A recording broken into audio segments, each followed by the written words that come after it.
Our guest today is Professor Opal Adisa Palmer, and she is from Jamaica, professor in Jamaica, the University of the West Indies in Jamaica.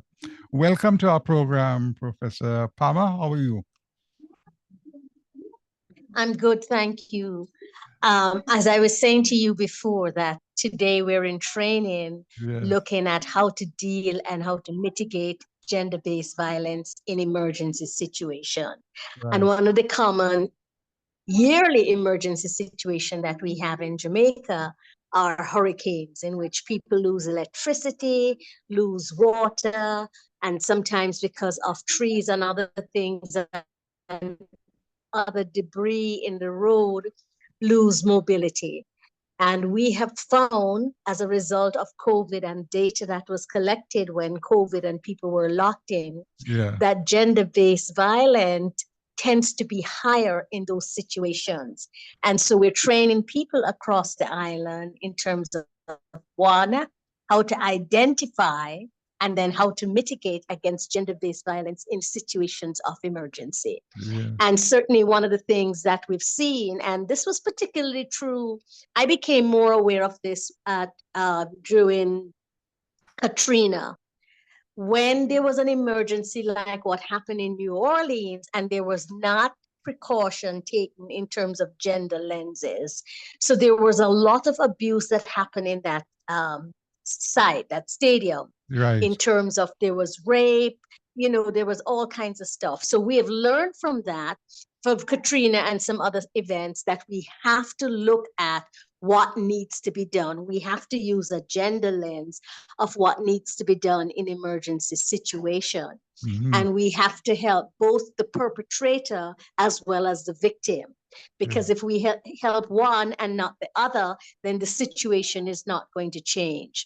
So part of the training is in fact doing that, looking at using gender lenses to look at gender-based violence in emergencies and right, to identify those situations that are in fact emergencies. So we know of hurricanes, we know of those emergencies if there's a fire and people are dislocated and right, other such emergencies that might occur. right, What do we do to ensure that there is less gender-based violence? And those are some of the things we're looking at and learning to how to resolve it. For instance, we know that people need to be kept separated. We know that if there's public bathrooms, they need to be guarded so that those with deviant behavior, whether it's potential rapists or child abusers or anyone else, do not have access to those places when women and girls are there and therefore exploit them. We right, know that in emergency situations, people's anger, their sense of patience, their sense of being able to uh, think rationally is sometimes compromised. So right, what then do you need? What kind of outlets can we provide people in emergency situation so that they are less likely to hurt others?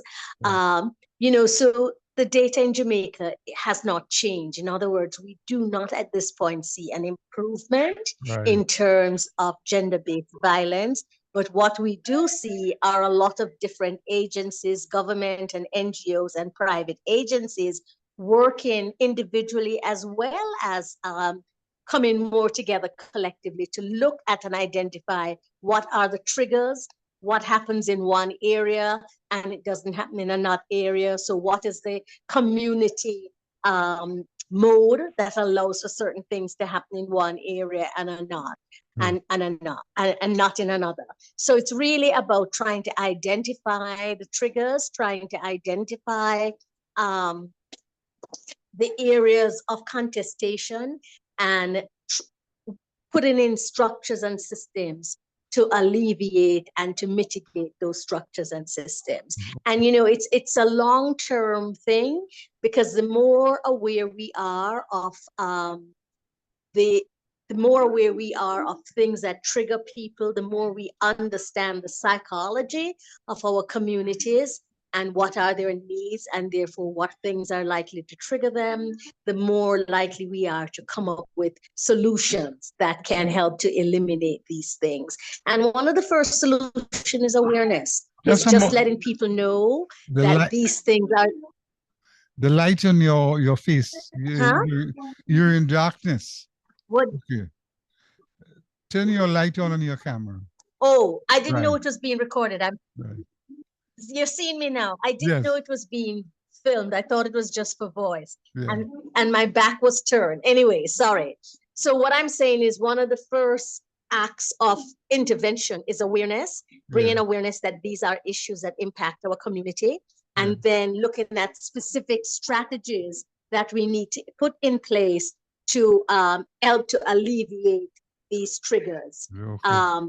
But awareness is the first thing. And so we in Jamaica are really working on making everyone aware and understand it's not a man versus a woman issue, that it's a people and a community issue.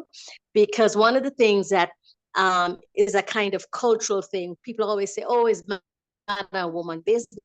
Yeah. But man and woman business impacts the entire community, because if a woman is injured and she has to leave work or she can't take care, there's a whole network that is impacted by gender-based violence. Right. Is there any training in terms of making marriages better? How you make relationships? You mean like governmental training? Not really government. Well, some people who are members of specific churches, the pastor or the priest offers training.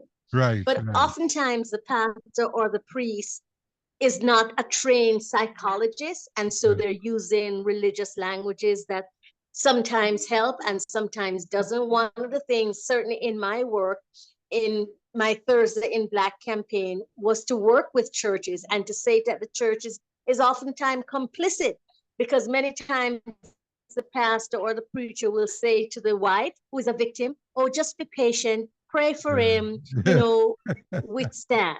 And we're saying that is not acceptable, right? That is not acceptable anymore. And that the church cannot take this suffering kind of thing, because it doesn't really help. That the church has to make a stance that gender-based violence is wrong, and that if there are members of that community who are suffering gender-based violence, is to provide help for the perpetrator and to provide help for the victim, but not to say to the woman and the children, just pray and it will get better. That is not a solution. That is not a viable solution, because there's oftentimes repeated action despite prayers, besides wishing, and what people need are real psychological, emotional counseling. Yes.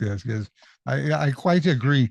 My wife and I were a part of we developed a training program, or a training program for relationship skills, teaching relationship skills in the church, and it is true that people these things need to be discussed, not in that spiritual and psychological way that you talked about, Now, with the right, and I do think it's I do think, just like how you require that people take a blood test before they get married, people should be required to take a counseling test.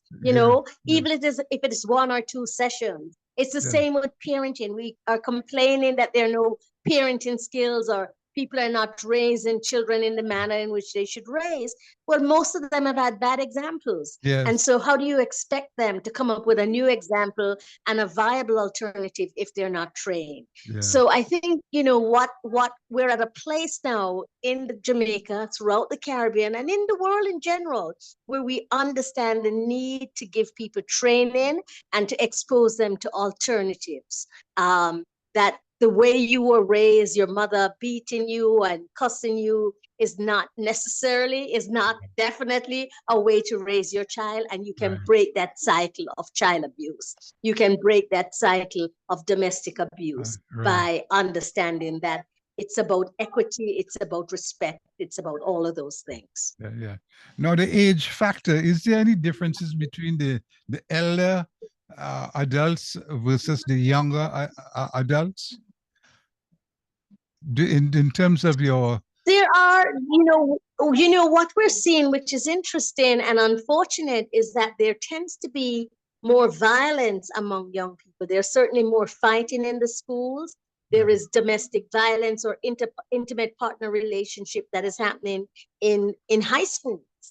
And maybe some of that was happening before, but now it's becoming much more common. Right. So there is a general breakdown in terms of people's emotion, but it also seems that people are less able to cope with just the emotional range of things, Yes. so that we need to teach people that not only are, whomever you like is equal, but the fact that you like somebody and they don't like you is no reason for you then to decide you're going to kill yourself or you're going to harm them. Right. That's a part of life, the range of life.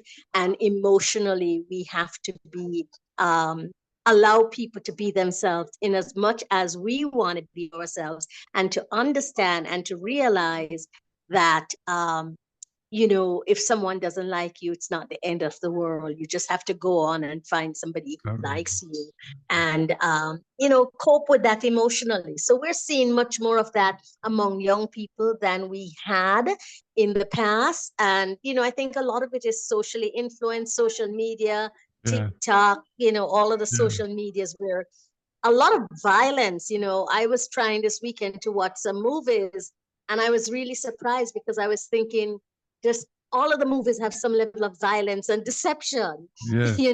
And so if our children are being fed that on a daily basis, that, violence and deception and drinking are the only means in which to cope with life, then obviously they're going to manifest that in their behavior, in their relationships with each other. Right. Well, now Jamaica has it's possible Jamaica may have someone in the White House soon here in the United States with the presence of Kamala Harris.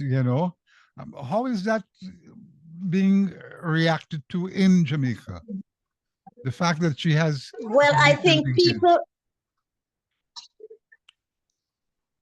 are excited about that because Jamaicans like when other Jamaicans gain popularity. Yeah. I am a pragmatic person, and I don't necessarily think it will have any impact on Jamaica, impact in terms of policies. I don't think Kamala is going to go change the policies so more Jamaicans can immigrate, to the US. I don't think she has the power or is going to change the IMF loan strategy so that, rather than getting money, we get goods that are extinct or that have toxin that are banned in the US, and so they dump them here. I think it is more a kind of a hoorah kind of stuff. Yes, a Jamaican is in the White House, but I am not convinced. In fact, I'm pretty sure it will not have any fundamental social, economic impact that we would like. I don't think it's going to give us more power, because I think what a lot of people don't know is that Kamala is not as close to her father, who's a great mind and a great economist. And while it is true that she did come to Jamaica and she knows of Jamaica, I think her policies in California and her policies even now, it's a good image, but I don't think it will have the impact, the physical, particular economic and political impact that we would like it to have. I mean, I think we should vote for her and we should rally behind her because she is far better than Trump by all means. And I think it's important. And I was saying to a friend, the first Black man to be president was not African American, right? He had African heritage. And the first Black woman to be president will not be African American, but is Caribbean and Asian image. So I think those are significant in terms of where the world is going in the future. Right. Well, it's nice talking to you again, So man. yes, by all means, big up, Camilla. But in terms of the impact Jamaicans might think it might have on our geopolitics, it will not. It will Okay. not change those. Plus, she's a capitalist. It's not like she's a forethinker thinking outside the box. She's a capitalist, so her she's not going to have the impact that will really make us more independent. Right. We will still be victims of IMF loans. We will still be victims of tourism. We will still be victims of America dumping those products that are banned in America into the Caribbean. That is not going to change in 4 years. Yes. But the Or image of Jamaica will will get soar. lifted. Right. You Right. know, Right. Right. Right. yeah, we'll get a little bit of something. Well, listen, you take care and have a nice day. And I look forward to talking to you again. Um, any news you got from your family in Thank you. Cuba? Any news you got Huh? from any news you got from any of your family in Cuba? Have you heard any? No, I still haven't found out anything more. I still haven't found out anything more about the family in Cuba. I'm still investigating. All right. Okay. I've been speaking with Professor. All right, thank you. Let me know when it's let I will. I will. All right. I've been speaking with Professor. all right, thank you. Okay. Thanks. I've been speaking with Professor Opal Adisa Palmer, professor at the University of the West Indies, Mona campus. This is Ron Martin. Caribbeana continues.